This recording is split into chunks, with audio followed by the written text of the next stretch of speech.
All right. Well, Drake kind of leaked a song or released a song, and it had some bars that people were questioning if it was about Kendrick or not. You guys judge. It says fake woke niggas, fake deep.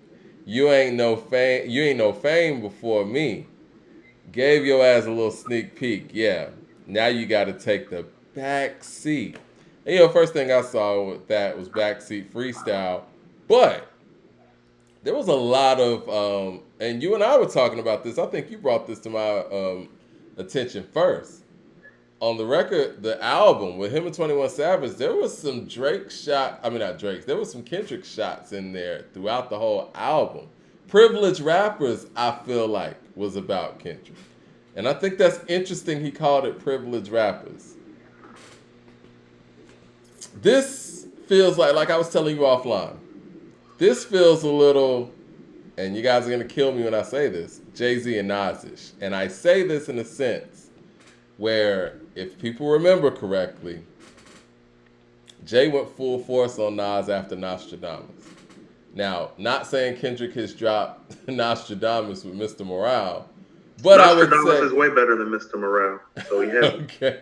But I would say that this would Ain't no damn be shoot 'em up on Mr. Morale, or no come and get me, or no last words on no Mr. Morale. Mr. Morale's worse than Nostradamus. so you got Mr. Morale over Nostradamus.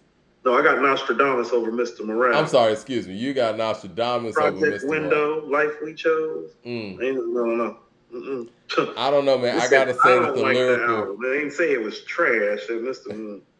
So one could feel like, and I would say, from Drake's standpoint, right? One could feel like this is a time where Kendrick would be vulnerable after dropping an album like this. No pun intended to the subject matter of the album, but just if you look at his catalog, I think anyone would say, yeah, this is probably the weakest point. Now, whether you're a fan of Mr. Morale or not, does everyone agree that this is probably fourth? If we're talking Section 80, Good Kid, Mad City, actually fifth.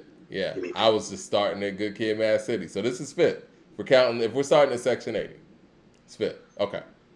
So somebody like Drake, especially after Kendrick got named number 2 rapper all time from Billboard, the place where Drake has notoriously won all his awards. You mean the building Drake runs? Yeah, Drake really runs the Billboard building. And they're like, oh, so I'm back here and he's up there, but I run the building. But one thing I will respect about Drake in this sense, he sees this, and instead of talking about it, he's putting it on wax. And I think he's kind of poking Kendrick to say, yo, you number 2 all time? Prove it. What say you? I mean, it sounds like to me, like Drake is saying, it's like, well, I feel like dancing. Where are your motherfucking shoes, nigga? Big steppers. Big steppers. Where are your big steppers? Right, like I feel like dancing. How you feeling over there? You feeling like you still got your moves? Hey man, that's what it sounds like to me, Mike. Like competitively speaking, it sounds like you kind of like it sounds it's a little jab. You know what I'm saying? Like oh, you still awake? Can you take a hit? How your jaw doing? You know what I'm saying? Yeah. Got a strong chin? Can you take a couple blows? How you feeling? Now, whether people like Drake's music to that level or not, you have to look at it from his vantage point. Like you said, this is from Billboard, right? They rank Kendrick number 2 all time. He has actually done the work to prove that, I mean, he should have that spot based on their criteria and everything they've awarded him with. So he's looking at somebody he started slightly before, and mind you, Drake has never stopped. See somebody who took a 5-year break and comes back with an album that is 5th on his album list, and they put him at number 2. I mean, I could see where Drake's coming from, and he's like, look, they can say what they want. I'm going to say what I want. I'm going to need you to prove that you that number 2 and that you're number 1 in this generation. You know what I mean? Like, I think that's the biggest thing. He's giving Kendrick a opportunity to prove that he's undoubtedly the guy in this generation. And I gotta respect Drake for that, man. So let's have some just quick student of the game type of conversation. If you really look at it, it's like, well, I know Kendrick, outside of that, whatever that was that he just released, it's not an album. He's still been the better album maker. Of course. And the better lyricist. Yeah. And the better storyteller. Mm-hmm. But here's what else I will tell you. And you can look at every other measure, including being battle tested, and as an overall songwriter, and say, oh, no. If you think Kendrick got Drake, like, you really haven't been paying attention, because diss records usually go to the better songwriter. It's true. Nas is a better songwriter than Jay-Z by himself. That's why you get, I fuck with your soul to eat. Well, you know what I mean? Like, you get stuff like that when it's a solo mission, because it's about the writing. Really, it is. You know what I'm saying? Right. And people like Drake, they know what. Right? Like what I'm saying is Drake's style, even though a lot of people think that it's vulnerable, even in his vulnerable records, he's actually a very confrontational and conversational guy. He knows what people are going to gravitate to on a record, you know, and that's what being a smart songwriter is about. He knows what people are going to gravitate to on a record. He knows if I say, is that your girl, is that a world tour or your girl's tour? Right. He knows those are things people are going to remember.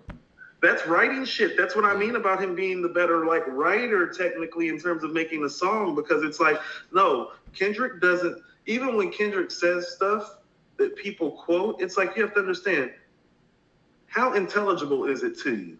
Like, I'll give you an example. On Be Humble, my left stroke just went viral. I knew you were going to go there. That was the first thing I thought when you said that.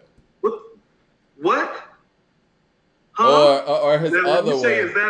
When you say is that a world tour, your girl's tour, it's like, ooh. And the other one from Kendrick is "Guh, I know you want this." Yeah, you know, that's his other one. Right, that's what I'm saying. It's like, what?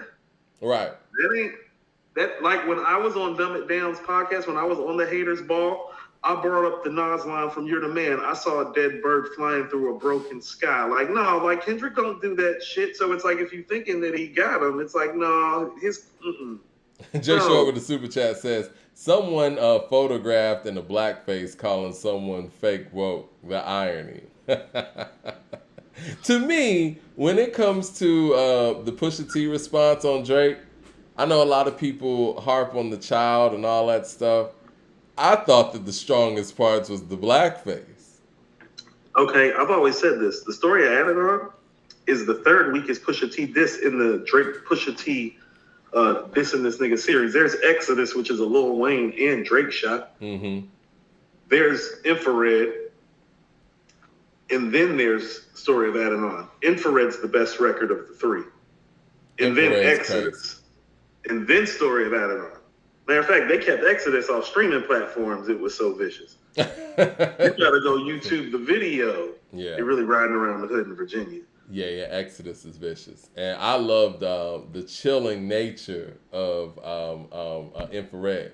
That beat, crazy. Now, but when it comes to being battle tested, though, and again, if you step in the ring with somebody like Pusha T, I mean, I got to respect that, too. We know what Pusha T brings to the table. And he didn't disappoint. And if we want to keep it real, when Drake released Duppy Freestyle, people thought that, oh, he might win this. It was a good record. Duppy Freestyle's a dope record. Mm-hmm. Yeah. And, I mean, and what he did to Meek, oh, goodness. I mean, listen, regardless of what people's opinions are. But think about that, though. Yeah. Like, forget the wins and the losses. He's been in the ring with Meek Mill and Pusha T, and we watched it happen live. Like, and didn't step in the ring with either one of them, like, just one time and step out. No. Multiple times. Yeah. So battle tested in a way that who the other guy bit by who? What? And I mean, I'm talking about direct bars at people. Even with the Chris Brown thing, it was like, you know me as a Chris Bottle sender. Excuse me. Yeah, you know me as a Chris Bottle sender. Shit like that. And even like when he was going to Diddy. Happened in the club that he said that. He's like, no. But taking some shots at him too. Exactly. R&B singers can get it too, because I know how to sing. You can say what you want about Drake. You can say what you want about Drake, but he's not scared to step in the ring. And even though we've heard Kendrick's Control verse, we never heard him even respond to any of the people that actually responded to the Control verse. I'm And, gonna and I'm not saying that Kendrick can't do the battle thing or can't go back and forth, but it's not, he hasn't been proven in a way that Drake has. I mean, we just can't say that, regardless of what our the real feelings Leonard are. Washington has a point too. He went at Common too. Common and Drake had a thing. Oh yeah, you're right. I forgot That's about Common Meek, and because yeah, Pusha T. he got And I'm Common gonna tell you on what. Stay Scheming, and I hated to admit that as a Common fan. And Stay I'm Scheming. gonna tell you what too, man. And here's what I mean about he's a problem. He did something on back to back that like forever earned my respect because he took the wind out of a lot of people. What Drake did on back to back is he took away a lot of people's ability to diss him on record because he actually called it out and poked fun at it first. I mean, like that's some B Rabbit shit. like you getting bodied by a singer nigga. It's like, oh, now niggas can't use that against Drake. Right. Drake is calling it out. He's like, yeah, I sing and you can't beat me. Fuck you. You know what I'm saying? But you know what was so crazy though? He dropped Charged Up, which I liked. A lot of people like, oh, whatever. But see, Charged Up was important and strategic because he knew he had the real record in him. And it was like, nigga, I done responded twice before you can even come with anything. That's powerful. I mean, the fact that Charged Up exists actually made Back to Back stronger. You know what I'm saying? Because that's the first line. People talking about this is subliminal. I'm like, there ain't nothing subliminal about this. This seems like, pretty direct. I mean, he said fake woke niggas. He's not Muhammad Ali, so he's not about to come out. It's like, I'm going to beat Joe Frazier in 7. No, I mean, it's not that, but I mean, how much more direct would you like it to be? The backseat line? It's like, hello. He's literally referencing the whole punchline about the good kid, Mad City time and the poetic justice comeuppance and like all of that. It's like, no, that's he said, I gave you a peek. Yeah, you're right. I mean, look at gave you a peek. And when he's saying gave you a peek, Kendrick was opening up. And you know, it's that double entendre thing. And if Jay said this, we would look into it this way. He gave you a peek, as in a look at the fame, and he peaked your records. That's who he's talking about clearly. So he says, fake woke niggas, fake deep. You ain't no fame before me. Gave your ass a little sneak peek. Yeah. Now you got to take a back seat. I mean... As I look around and survey the premises, Mike. As I look around and survey the premises. And for the people who want to deny that part of it, I mean, who else do you think he's talking about? He was just up there hugging it up with J. Cole at Dreamville Fest a couple days ago. J. Cole was talking about how Drake is an icon of this generation. And we seen the whole thing. Blue Collar Hustle with the super chat says, I dig rapping, but a rapper with a ghostwriter? What the fuck happened? No way Drake is a better writer than K-Dot with Ghost in his pen. I understand the shit that Drake be talking about, though. Even if I like, you know what I'm saying? Even if I think Kendrick's the better MC. I told you that better MC. Like, okay. Let's address the elephant in the room. Well, where's Drake at on this list, and where's Kendrick at on this list? They had him in the top 10. I want to say he was like 7 or something. I'm talking about our list. Ain't nobody thinking about. Oh, you talking about our list? I thought you were talking about the list that Drake is responding to. Kendrick is at 27 and Drake is at 22 on our list. Yeah, that's about. We should match them up today, just to make sure. We can select back up, see how you do. It ain't gonna go well. What I was gonna say though, damn, I lost my train of thought. Let me get to 007. He says, Coop, we sure that Drake is writing those bars though? That's where I was gonna go. Also, Drake needs some sort of validation as a credible MC. Even Billboard knows that that pokes are strategic. I was gonna ask this. How long are we going to, I guess, hold Drake to these reference tracks? And how much stuff do you think Drake writes on his own?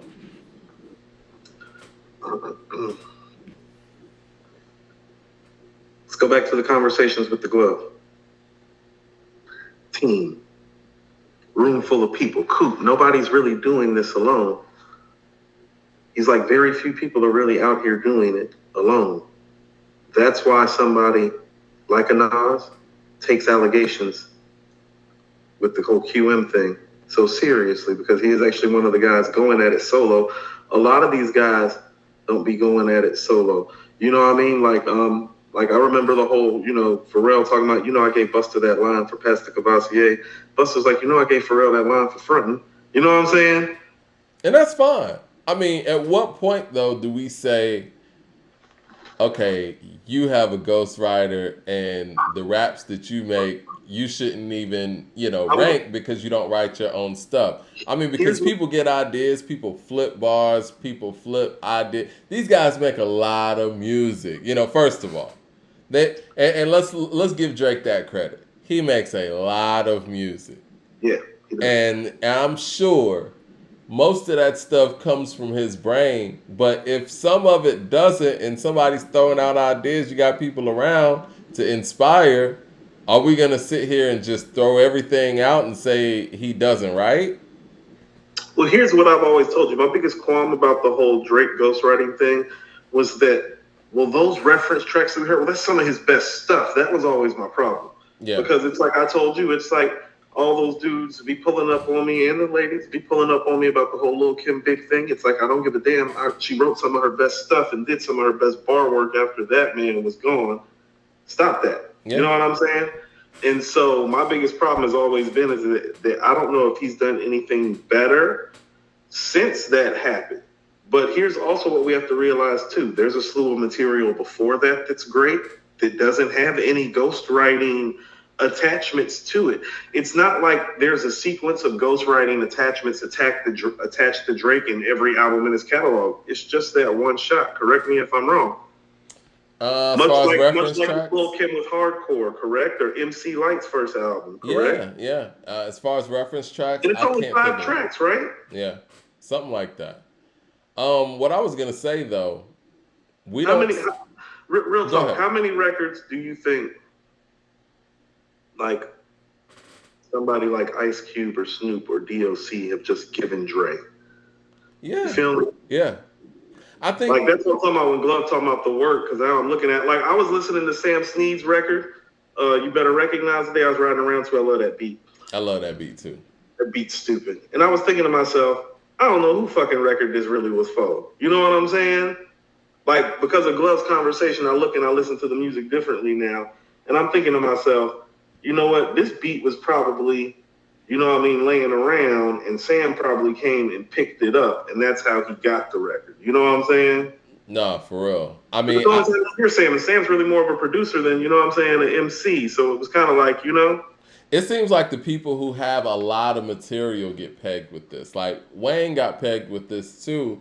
And for whatever reason, Wayne has been able to work his way out of the ghostwriter talk.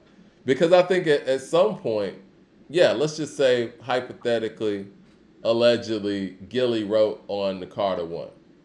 But we saw him continue that intensity on the Carter 2, make the hits on the Carter 3, go spaz out on a Millie, spaz out on a whole bunch of different features. And it's like, okay, well, he might have had some help at some point, but he doesn't have any help anymore. But why doesn't Drake get that same consideration? Do people feel like that there's still somebody writing for him? And, well, here's what I tell you. Here's what I will tell you. Gilly said he wrote the Carter 1. Mm-hmm. Not some. He's like, no, I wrote pretty much that whole thing. Like, you don't think that's worse than the 5 Quentin Miller reference tracks? Right. And I'm gonna tell you the truth. And this is what I mean about, well, it's like, do I hold that against Wayne in relationship to somebody like a Jay or a Nas or a Tupac or a Big? Yes. Yeah. Against everybody else, no, because you want to know what he followed up with? In my opinion, his best project, the Carter 2, is right after the Carter 1. What about a reference to somebody like a T.I. who's never had a ghostwriter? Above. See, that's what I'm saying. It's only a splitting hairs conversation for me at this point with it, because I can see how many people out here now really do. There aren't a lot of people running around here pulling solo missions like you think all the time.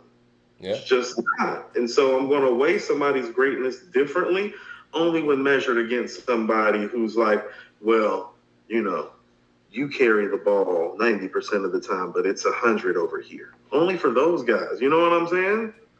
AB Studio with the super chat says, Dave Free knows it's not subs. He said Dave Free knows it's not subs. He responds on Twitter. K Dot should set it up. If he's not responding, he should take another 5-year break. We good. It is. I will tell you this. I don't know how Jay and Nas like it is outside of the fact that you're making a very poignant assertion with this whole the timing of it. The timing is what gets me. It's like that's where I agree with you on the timing. It feels like Drake, and this is just my opinion. It's one thing that you got number 2 in my house or whatever in consideration over me in that way, but now you done dropped your weakest effort. Now it's time to really dig in. Because I think Drake's extremely strategic, right? I think he was waiting to see what Kendrick had after this 5-year break. And after this 5-year break, it's what you got? Yeah, I'm going in. That's what this is about. And that's what I'm saying. So, and this is what I mean. That's very, very gangster from the singing ass nigga. Mm-hmm. That's what I mean. He's like, very aggressive on records. Don't let the whole freaking Canada, Toronto, or light skin, half, white, half J. Ain't nobody trying. Nah, gangsters do gangster shit. This is looking very gangster. This is my opinion. I don't have any inside information, but I think Drake has a Kendrick Lamar diss record waiting in the chamber. I'm gonna go a step further, Mike. I bet you there's probably already 2 or 3 skeleton tracks that he has in the chamber to pick from in case he want to say go. Like red light, yellow light, red light, green light, red light, green light.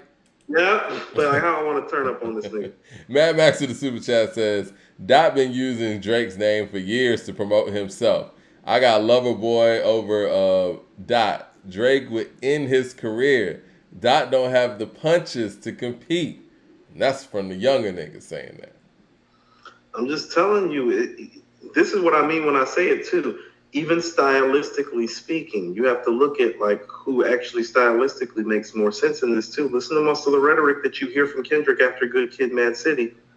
Mm-hmm. It's not anything that would tell you that he is battle tested or battle ready or even writing or even performing in that frame of mind. And don't give me that control verse. How about this? Think about this. Imagine if the game spits the control verse. It's just another name drop from the game. In motherfucking scene, Jay Electronica got the best verse on there. Because the only reason that people made a big deal out of that verse is because Kendrick was name dropping. And the King of New York thing where he took from Corrupt. Man. Mad Max to the super chat says Drake gonna have all the girls posting his dot disses and captions. It's not close. If they went at it, it's not close.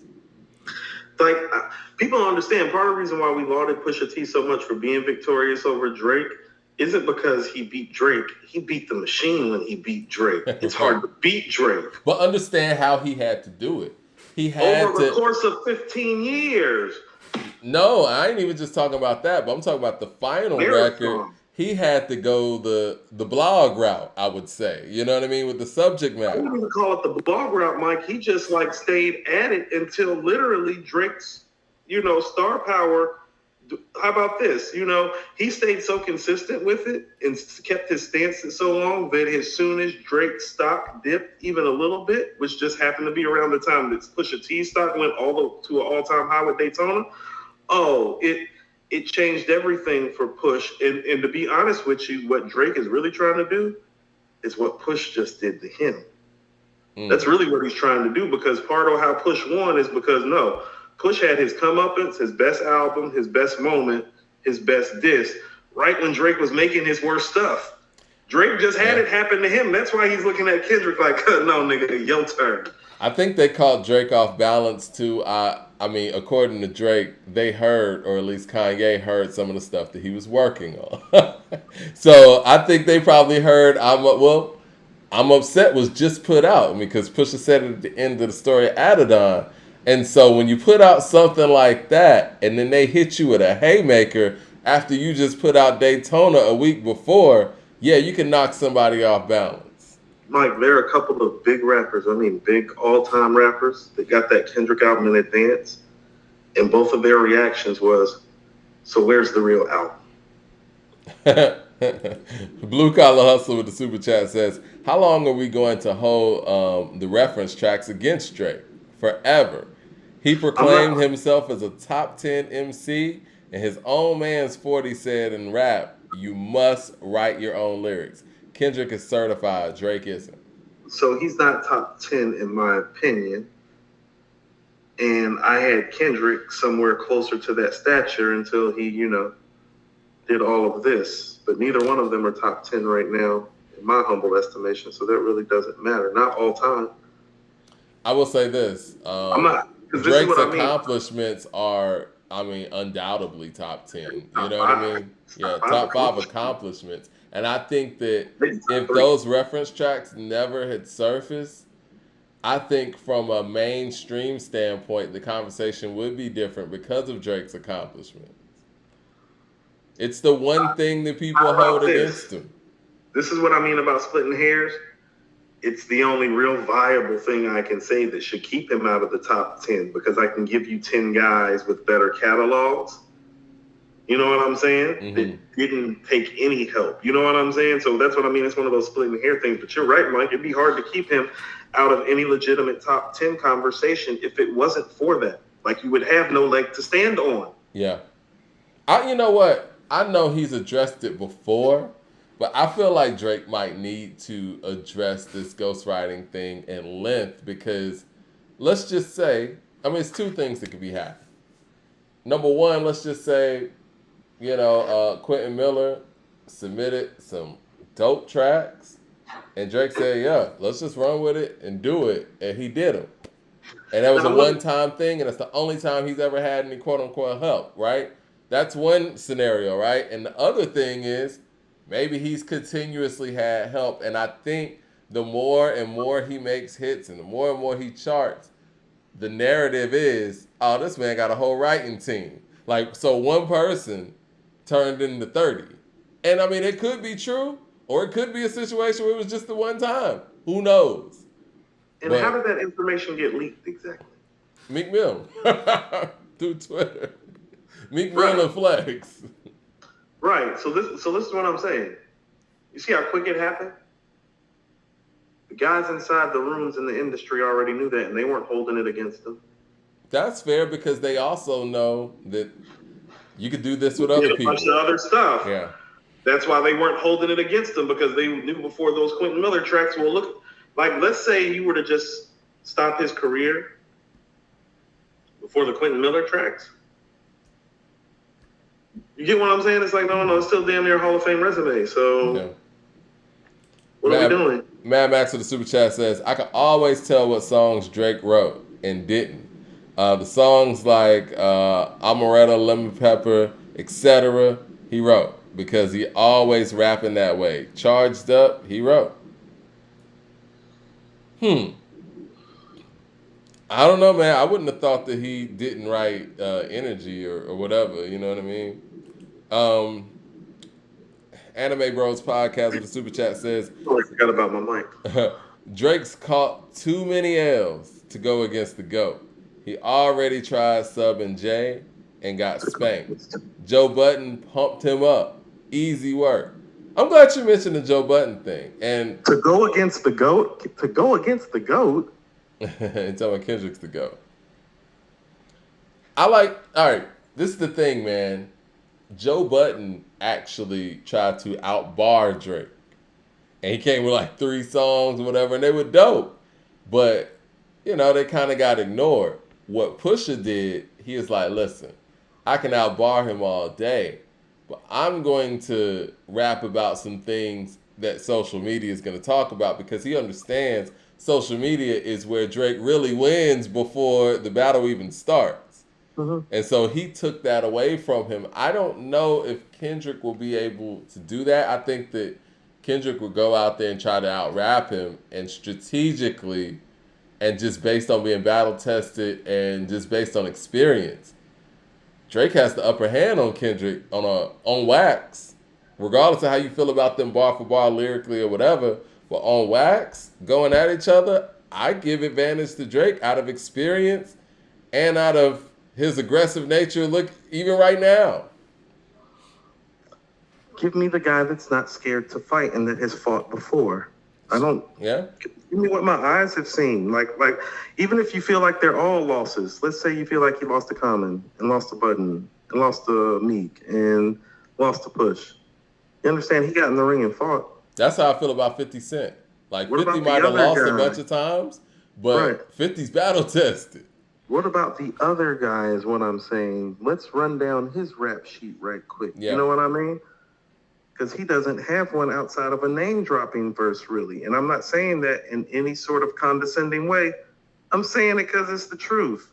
Yeah. And so he's not above no smoke, guys. Most of his rhetoric, lyrically speaking, is more social commentary, and even that has been muddled and befuddled on the last couple of projects. Because I told you, Mike, some of the things that he says spiritually, and religion-wise, and about the dichotomy of blacks, it's like, oh no, number one person I want to interview. Long list of questions. Would love to see him dance around this shit. Leroy Green with the super chat says, "What's up, A2HH? The Rock is in the building." But anyway, Drake broke almost every musical record within a decade. Yes, he has writers, but to do that, he has to be writing himself for the most part.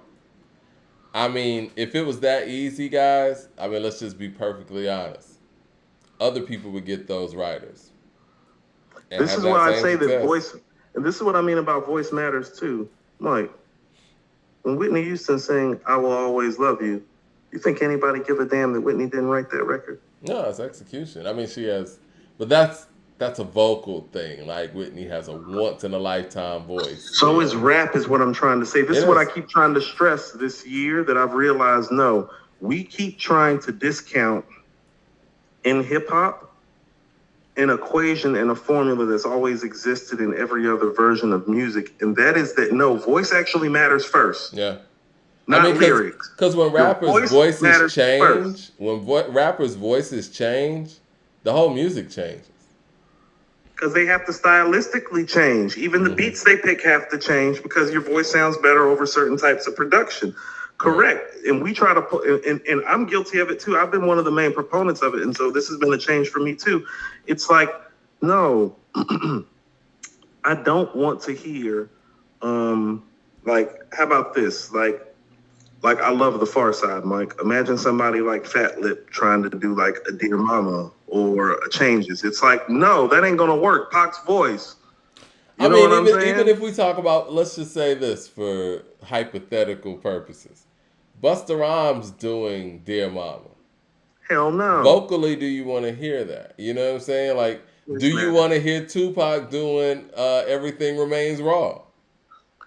Right, and this is what I mean. So, I think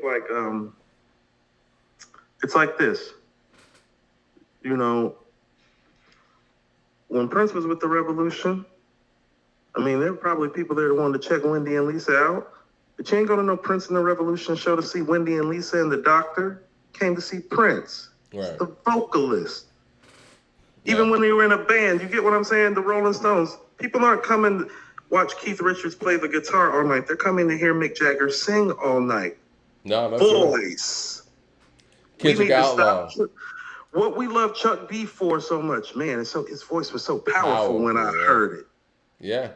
Kendall Outlaw. It made his words more powerful because his voice was powerful. Facts. It matters. It matters just as much as the words that come out or the vocal cords that exercise them. Yes, they do. Kendall Outlaw with the super chat says, "Why do we always compare rappers against each other? Other genres don't do this." Well, other genres also don't have diss records either, right? Other genres also don't have face-to-face battles. We watched 8 Mile. We watched URL. It's just a different genre. And so when you have competitive fervor, it's kind of like, basketball and hip-hop are one and the same. That's why we're always making those correlations. there's a level of competition. We don't really rank people in other genres either. That's a rap thing. And they do kind of do it now because rappers have always done it. No singer or rock star or whatever is going out there singing that they're the greatest singer of all time. Or, you know what I'm saying? Or a rock star talking about, I'm the greatest guitar player of all time. I mean, you could even trace it back to Muhammad Ali. And some would say that he was doing some rhyming too when he was out there prepping people for fights. And, yo, he was selling it. I'm the greatest. And hip hop comes from that. So that's why you get these competitive back and forth and these comparisons because it's rooted in it. No, the competitive nature is more sports driven. I'll give you that. But this is what I'm saying. In the competitive nature of it, you can't lose the musicality of it. Right. And the main instrument that a person has when they are stepping to the mic is their voice, not their lyrics, because the lyrics come out of your vocal cords. It's the voice first that you hear. Yeah. Like, it's just the truth of the matter. It's like we can't act like it doesn't matter. Like, I'm going to tell you one of the big drawing points. Like, you remember this, Mike? Like, Goody Mob sounded so Southern when they came out to other people that people thought it was cool because vocally it was different than what people were used to hearing. Like, right. Andre and Outkast sound like they're from the South, but they don't sound like they're deep Southern. Goody Mob sounded deep South. No, deep for real. Southern. That was their voices that did that, Mike, not the lyrics. You get what I'm saying? I think No Vaseline. Voice. I think No Vaseline is powerful because of Ice Cube's voice. Now, some of the things that he's saying, of course, but the intensity of Ice Cube's voice on No Vaseline, it makes the song hit even harder. Hold on, you remember when Kanye's on Drink Champs and he's talking about how Face switched the flow with his voice on Mary Jane? Yep. No, you can't do that like with a regular voice. Yeah. The voice matters. That Face do that. Kanye's smart. And this is what I mean about how this is more like sport than the other sports, because this is what I mean. The voice in music is just like the height in basketball, Mike. Right. You born with it or you not. Yep. And you can't do teach what you can with it. That's why we always have these little man conversations. And when little man, we still mean niggas taller than us, but 6'3" and under, because we understand that part of the way this sport gets played, it's a height thing. Stop acting like rap's not a voice thing. You get what I'm saying? But basketball is a hype thing. Rap is a voice thing. Yeah. It's the first time you heard Chuck B's voice. It's the first time. I hate to be the one to break it to people. We talk about Method Man and how great his voice is. Mike, it's definitely the voice. Lyrically on Enter the Wu-Tang, like Method Man isn't like some supreme bar work exercise. It's his flow and his voice that you're attracted to. Yeah. It's not some great lyrical exercise. Hey, you get off my cloud. You don't know me and you don't know my style. Right. Here I am, the Method Man. Like, that ain't like, he's not sitting up there doing no extreme literary devices. His voice is infectious. Yeah. Just like 6'9" point guards are going to win more championships than 6-foot point guards. What is this? Centera TV, says, closest diss track we got from K-Dot is The Heart Part 4. Huh. Who was that going at? Trying to remember that. What did he say on The Heart Part 4 to make y'all think that? Let's see. All right, I think we got some more super chats. Then we'll go on to this Jim Jones discussion because I really want to talk about this. And really, I want to call it a Pusha T discussion, really. Mad Max says, Mike, to hear energy, then you hear, what is it? The Ride DNA? Oh, the Ride DNA 5 a.m. Not. Okay. I think he wrote 5 a.m. I don't know. Leroy Green with the super chat says, Coop, voice is what you are born with, not a skill. But height is too, though. So is height. Yeah. Y'all, that's what I'm saying. Nobody, when we call Magic Johnson the greatest point guard of all time, we don't sit up there and say, well, he's supposed to because he's 6'9". You can't teach height. You can't teach voice. It's the way that it gets distributed. Yeah. It's just a fact. Anime Bros podcast. The only person that's even close to making, I think the only guys that are top 20 players all time, Mike, that are under 6'4", are Steph and Isaiah. Think about how many guys have played basketball that we only got 2 top 20 players. And most of the guys, 6'3". but most of the guys that play are under 6'3". Correct. Like, I mean, that's just the law of averages. It's not that many people on the planet who are 6'4" and above. I'll say 6'7" and above.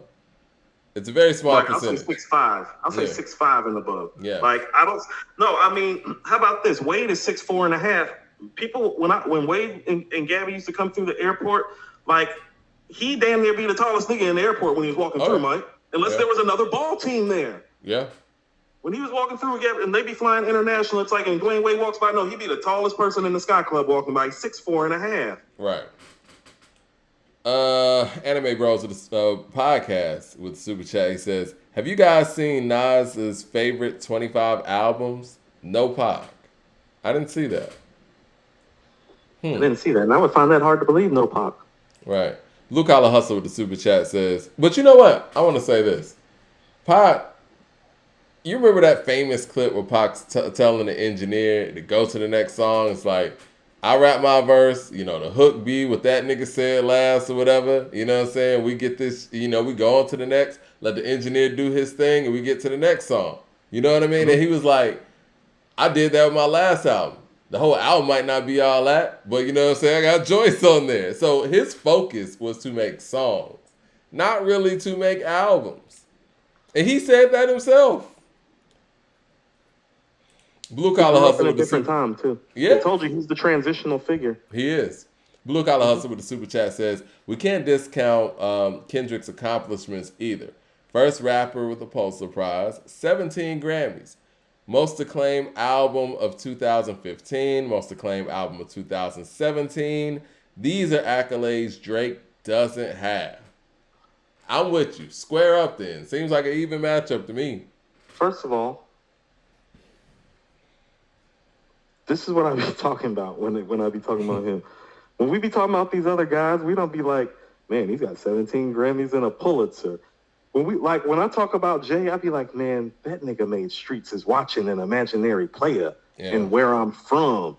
and you know what I'm saying? No, that dude made The Evils and Friend or Foe. I don't be bringing up, man, Jay sold 5 million records and won 23 Grammys. I don't say that shit when I'm talking about Jay. I don't give a damn about that. He got more Grammys than anybody. Actually. Where them records at? Yeah. Where them records at, Mike? That's all we care. Where the record at? How you sound on the record? Listen. All this Pulitzer Prize shit. Who are? If he have a dream, is he Dr. King or something? He out here saving us? No, hell no. Nigga rap. He's just not battle tested. That's just a fact. You know what I'm saying? Like, that's not an opinion. He's not battle tested. But he dropped some subliminals during certain periods. He has the Control verse where he basically told the hip hop public that anybody who steps, I'm gonna destroy him. And that never happened. Well, on guard, motherfucker. Come on. Yeah, I mean, this guy clearly wants it. This is somebody that clearly you're lyrically better than. You got better songs. I mean, you got better albums than. And you're as accomplished as he is, or, close to it in some people's mind. Go for it. And his name was mentioned in the Control verse. So it's not like it's some off-brand person. Like, it's not like, not to be funny, it's not like somebody like Black Thought or Conway lyrically is poking at him. So what's the hold up? I don't understand. But here's what I will tell you too. And this is what I mean about how Drake's a better songwriter. This is what I mean. I don't mean if you give them both a pen and a paper, you're probably going to be more astounded by the things that Kendrick thinks and he has to say. And that's great.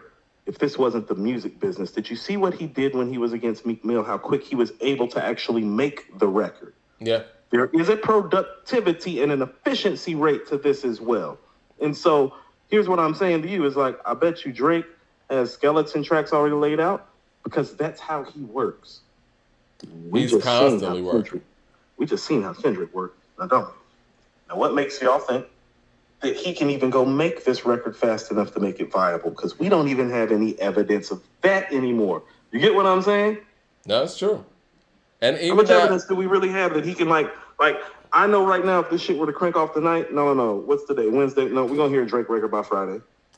Right. But even that shot that he gave Drake on King Kunta, like, this should be your opening to go ahead and close the deal. Because let's look at this on the other end, right? For the people like Mad Max, and I'm sure it's a whole lot because Drake has a lot of fans. A lot of people who feel like Drake is over him in that way, he could totally shut that conversation down. And it shouldn't be that hard to shut down if Kendrick is who everybody says he is. Melvin Wright It's with very problematic. Very, very problematic how he continues to behave in this space and get away with it.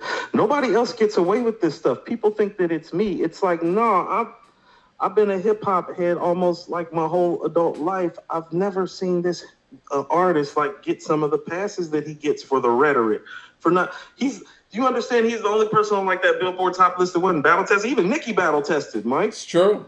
Wayne, Drake, It's true. Pac, Big, J, M, You're right. Nas, Cam, 50, X, Kiss, Yeah. LL, Kane. Yeah. Maybe not Kane. Well, no, there was even some Kane and Rakim smoke. They're throwing some jabs, taking some shots. Even though I don't quite agree with the people that Eminem chose to respond to, he's still battle tested. It is what it is. Still got on record. Mike, you know what? Hey, Lupe. Snoop made Pimp Slap. Mike.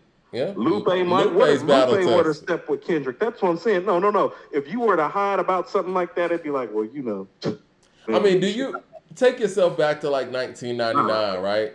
And if Jay was coming at Nas at full force, you think Nas would have been able to get away with not responding? No.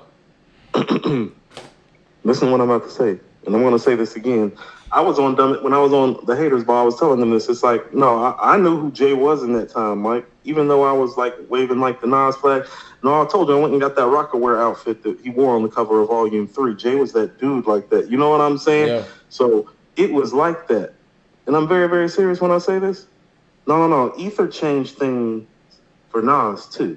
Like, he didn't just need to make a comeback disc record. He needed to make a top 5 disc record. And he did. Yeah. You know what I'm saying? Like, it wasn't even about, like, the battle at the point. It's like, oh, no. It wasn't even a question of whether he was about to respond. It's like, no. You need to make one of the best disc records we've ever heard right now. A lot of people thought Nas was done at that point. Me and Cliff. Right now. And guess what he did? That's what I'm talking about. We don't know if Kendrick has that in him. We know Nas has that in him. We heard you know what? And I want to be perfectly fair. At that time, we didn't know if Nas had that in him or not. But he proved that. Yeah, the Stillmatic freestyle. That's what I'm saying. No. We knew because we had just had some evidence. That's why I was like, no. Yeah, that was debate. That was debate. But when we heard the full takeover, it was like, Right. It's like, oh, you took. Because here's how it looked. It looked like, oh, shit, Jay set Nas up with that. That's why we knew he had to respond because the streets was talking about it like, yeah, Jay set Nas up for that fall right there like that. So the response was like it wasn't even a question of if he had to respond. Yeah. Melvin Wright with the super chat says, I just noticed what's missing from Mr. Morale. Dr. Dre isn't the executive producer like he was on the first 3 releases on Interscope/Aftermath. That's interesting. I never knew that. Lynn said that. That's the first thing I said, Mike. I was like, where Dre at? I thought you were just talking about on production. I didn't know that he was the executive producer of the other 3 albums. Definitely To Pimp a Butterfly and Good Kid, Mad City. I don't know about Damn, but To Pimp a Butterfly and Good Kid, Mad City is executive produced by Dre, if I'm not mistaken. Okay. Yeah, I definitely hear him on Good Kid, Mad City. Maybe To Pimp a Butterfly, but I thought, damn, I didn't think he had anything to do with. So, yeah, that's news to me.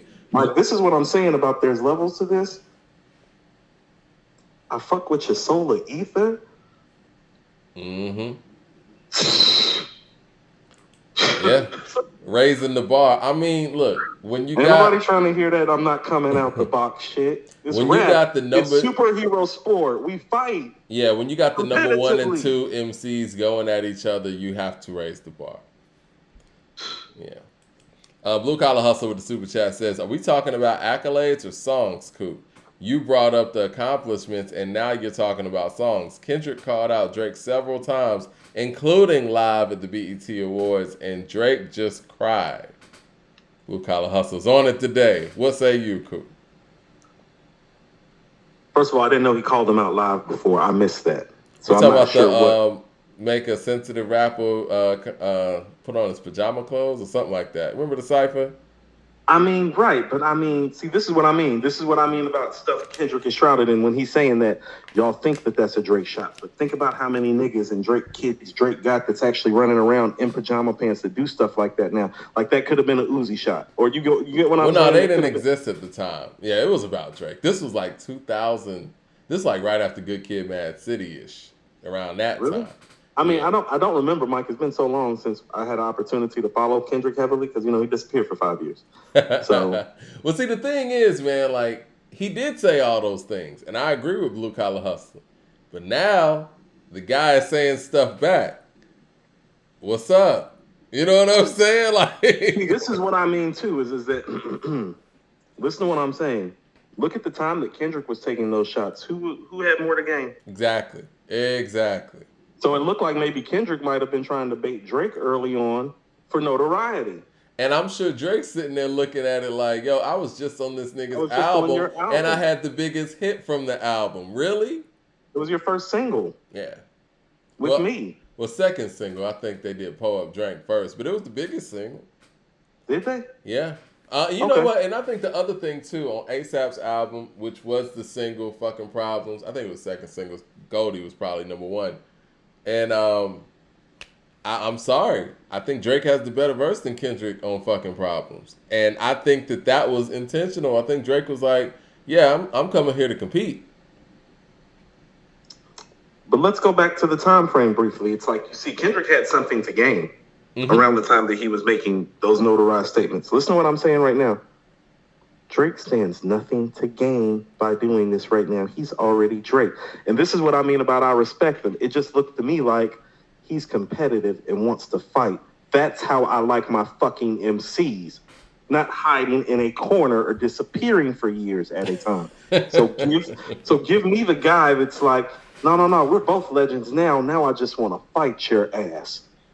Like I said, I think the moment to set it off is he sees this Billboard list, and I own Billboard. I agree. You guys put him at number 2. He's been missing for 5 years and put this out, and I've been nonstop, and I'm continuously getting awards and getting you guys ratings at your award shows. Okay, I'm going at this man, and he's going to have to prove that he's better. And I respect that.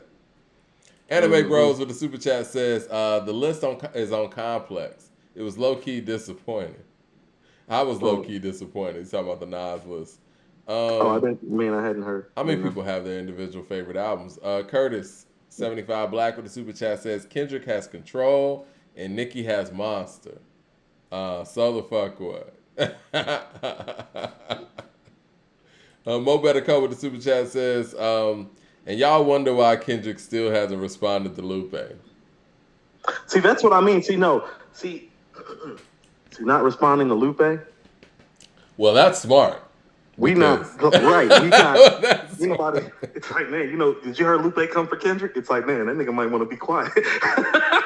Lupe has a computer up here, man. Him and people like Jay-Z. Like, no. You shouldn't do that. Yeah.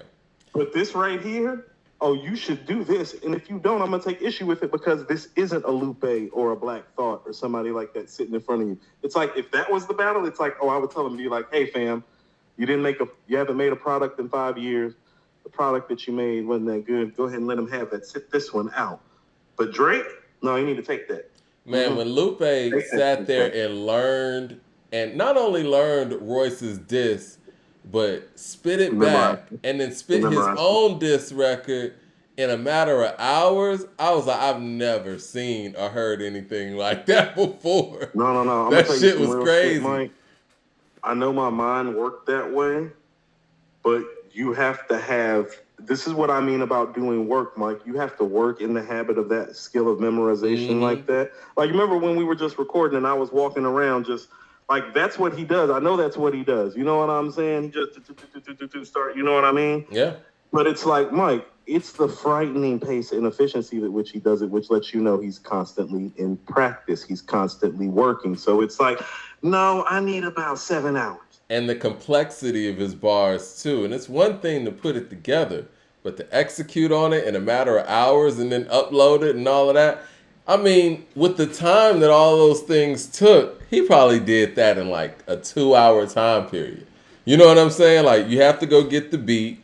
Then you got to go, you know what I'm saying? Okay, let me go learn this real quick. He probably learned Royce's diss to spit it back to himself or on the track in like 30 minutes, if that. You know what I mean? Like, that shit is impressive, man. I'll say it took. Yeah, actually, Mike, I would agree with you. It probably. I would took love to about know 30 that 45 process. minutes, respectfully. Yeah, I would love to know that props. process. Matt Max in the Super Chat says, Drake mastered the talk of his era. He's a caption MC. This caption era, he's the best showman in hip-hop since LL Cool J and Jigga. Push knew that was going to be his approach. So that was his approach. Yeah, you're right. I think Pusha handled this the smartest. But I think that what Joe Budden did kind of set the blueprint for the way that Pusha was going to move on that record. He's like, yeah, if I do it this way, people are going to just ignore it. Let me do something that is shock and awe. The beats are banging, nigga. The hooks did it. That's why they was calling him, what they was calling him, Pusha T with the T-E-A. It's funny, but that's the direction he had to go to get people's attention. But he understood that that's what he needed to do. He understood the times, he understood the message, and he executed. And this is what I mean about what Kendrick's not prepared for. There is nothing about what he's done or doing that says he's even paying attention or cares to what's going on. Right. I don't even think he wants to be the best anymore. I can't please everybody. Mo Better Cover the Super Chat says, Lupe stepped to Kendrick multiple times, and y'all know what happened? People on TDE responded to Lupe, and Kendrick not Kendrick himself. Responded for Kendrick and not Kendrick himself. I love TDE. Mm-hmm. Ain't nobody over there want nothing with Lupe. Don't nobody. I mean, not many people, period, want it with Lupe. Don't do that to yourself. We still waiting to hear from some new Royce the 5'9" records. Like, man, we haven't heard any new Royce music since that. And I say that respectfully. I'm just being real, man. Like, and I remember too, even bigger feat. This was the first time I realized that Lupe was a real problem. Most Def now, Yasin Bey, one of my favorite MCs all time, one of the most talented MCs I've ever heard, was out here talking cash, trash on the internet, talking about some battle anybody, I don't care who you tell. And this nigga Lupe raised his hand like, yo, let's go. And then he puts out a video or something, man, I ain't got time to write battle raps and stuff. I'm like, yo, man, it's like that with this Lupe guy. Like, Jesus. Roast back down like that? You had time until Lupe was a person who put his hand up in the classroom. Then your ass didn't have time anymore. That showed me a lot. What time it is with that. Look here. I just realized something. I just had an epiphany. I just realized why Lupe don't like me. It's because I picked Royce. Don't think he didn't hear that shit. He heard that shit. He like, oh, this motherfucker Coop thinks Royce better than me. I was like, nah, man, Lupe got this one, man. And respect to Royce, but yeah. I respect them both, and I still respect Lupe, despite, the back and forth last year, you know what I'm saying? Because he's not to be fucked with on the mic about shit like this, you know what I'm saying? He got a computer up there, man. Well, this is what I mean, though. The better songwriter usually wins the battle. That's why I picked Royce. Right. He's a better song maker than Lupe is. He is. Yeah, I do. I think that's debatable. Where would you say is... Conceptually, he does a lot of the things that Lupe does, but he just explains it in more understandable terms. You understand that? Yeah, but Lupe still has a kick push, a superstar, and stuff like that. I don't know if I could say Royce does. Respectfully, he's so far removed from that stuff, though, Mike. He is, but did Royce ever have that? I would go to Boom would be my first. Yeah, I was thinking Boom. Boom would be where I go. Lupe, and that's before any of that. I said this on the Haters Ball too, Mike. Like I like The Cool more than I like Midnight Marauders, actually, on a personal level. So I think highly of Lupe and highly of like certain pieces of work. The Cool is like that. So The Cool's better than anything Royce ever did, and I'll never take that away from Lupe. So what do you think about stuff like Hip Hop Saved My Life? Like, does Royce have any of that type of stuff in his arsenal? See, he has some stuff like that, but it's not as commercialized because that's when Lupe was playing the game. Right. And so it's not as notarized. So the whole Hip Hop Saved My Life, Superstar, Paris, Tokyo. Yeah, like, no, Royce doesn't have that. But I think that was also around the time where Lupe wouldn't have had that had he not played the game. And he didn't want to play that game after the Cool.